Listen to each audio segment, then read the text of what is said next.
think it's so important that we cast a vision for Oklahoma of what our school system can look like and what our kids can achieve when we believe in them and we give the right resources and get out of the way.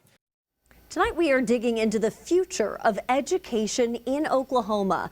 Leaders of the State Senate Education Committee announced their priorities for the upcoming legislative session surrounding teacher pay and retention. Fox 25's Paige Taylor has a breakdown of some of these initiatives that'll be considered in the state capitol.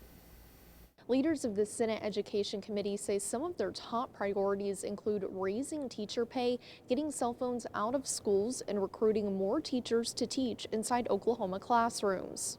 Chairman of the Senate Education Committee, Senator Adam Pugh, says he met with over 250 school districts in the past 6 months to hear what their needs are and is now bringing forth legislation alongside Vice Chair Senator Ali Seyfried to try and meet those needs. Pugh has filed Senate Bill 201 to set the starting salary for teachers at $50,000.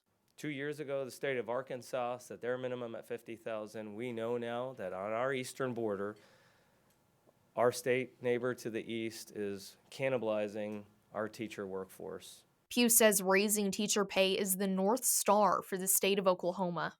We are thousands of teachers short in our state. I hear daily from school districts, large and small, about the number of vacancies they have. Now we're 4 or 5 months into the school year, and there's some large school districts that have over 100 vacancies. Senator Seyfried noted that teachers are dealing with vast behavioral issues in their classrooms and says she is looking for ways to help. She filed Senate Bill 139 to once again effort banning phones in schools. We know that when cell phones are in the classroom, students are distracted. Teachers are having to manage trying to make the cell phones go away, trying to teach their lesson plan, and the behavioral issues that are associated with them cause a lot of issues. Pugh and Seyfried have also filed bills to effort getting more teachers in the classroom, like Senate Bill 7, which would create the Oklahoma Teacher Recruitment Academy to provide tuition and fee assistance for college students enrolled in a teacher prep program to commit to teaching a critical subject area in Oklahoma. Senate Bill 235 would create the Grow Your Own Educator program to provide matching funds for school districts that provide tuition or loan repayment assistance to school district employees pursuing an undergraduate degree from an accredited teacher preparation program leading to a teacher certificate. All of these bills will be considered during the upcoming legislative session, which begins a week from today. Reporting at the state capitol, Paige Taylor, Fox 25 News. Oklahoma schools could see an extra week added to their school year if Senate Bill 409 passes. Senator Pugh says the United States has fallen behind when it comes to the amount of time students spend in school, highlighting that some of our allies go to school year-round, while on average Oklahoma students only spend 165 days in school. I have spoken with parents, I've spoken with school leaders. They recognize that our kids need to be in a classroom more. And I think this is a big first step to enabling that to happen. Pugh says the bill also includes an additional $125 million in appropriated money to help incentivize that behavior. Allowing school officials to have full control over their school board elections is an area Senator Adam Pugh is focusing in on in this upcoming session. If we really want to empower schools to utilize local control and serve their community uniquely, we have to ensure that our school board elections are reflective of the community at large. And we don't hold them at times where you get such a small turnout of voters that it doesn't actually represent the parent, the teacher, and the student community. Supporters of the bill are also pushing for school board elections to be in November when general elections happen. Higher education affordability. That's another area the Education Committee will be focusing on. Senator Adam Pugh says he wants it to remain accessible to ensure students can access programs that will help them become employable and fill open positions throughout the state. We know that we have certain jobs in our state that we have a workforce shortage, and higher ed has to be our partner in providing as much programming as possible to skill those individuals so that when they leave those institutions of higher ed, they're able to get gainful employment. Senator Pugh also stressing lawmakers want higher education to remain a place where free speech is embraced, which is why he says they are committed to ending DEI on college campuses. Fox 25's Tom Ferguson joins us now live from the Capitol. Tom, tell us more about what's behind the push here. Adam and Wendy, an Oklahoma state senator is trying to take what was part of an earlier executive order from the governor and put it into law.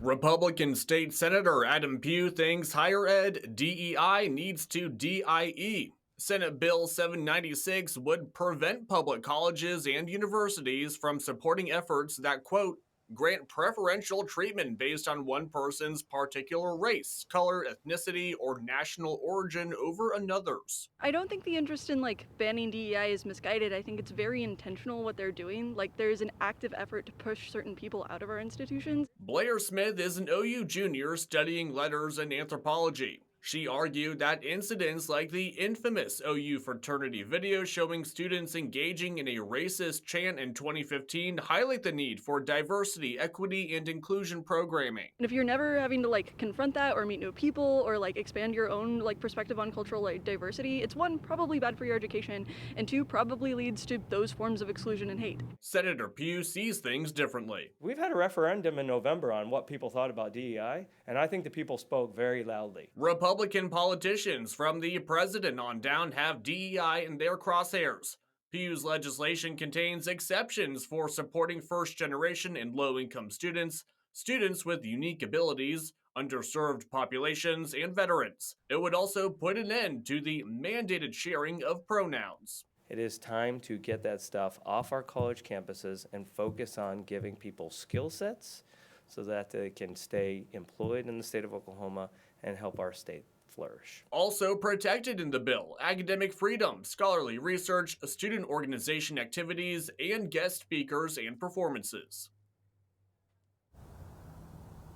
And this is just one piece of legislation that lawmakers are set to consider after they return to the state capitol here on February 3rd. Reporting live, Tom Ferguson, Fox 25 News. Tom, thank you. Reimagining how districts serve students. That's the idea behind Senate Bill 555, dubbed the Education Regulatory Sandbox by Senator Pugh. He says it would allow school districts to enter into individual negotiations with the State Department of Education and seek relief from a specific regulatory burden in exchange for some metric.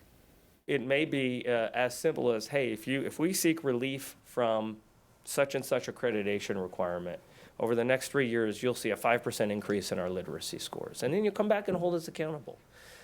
This is not meant to be a carrot and a stick sort of situation. There's no punishment, but I want schools to step outside of their comfort zone and reimagine the way they serve kids. But we want to see performance. We want to see outcomes be elevated in the state. But again, we recognize that it's going to look 520 different ways potentially. So we want every school district to come up with those solutions on their own and then bring those potential solutions back to the State Department of Education and figure out what they're willing to trade off in exchange for that.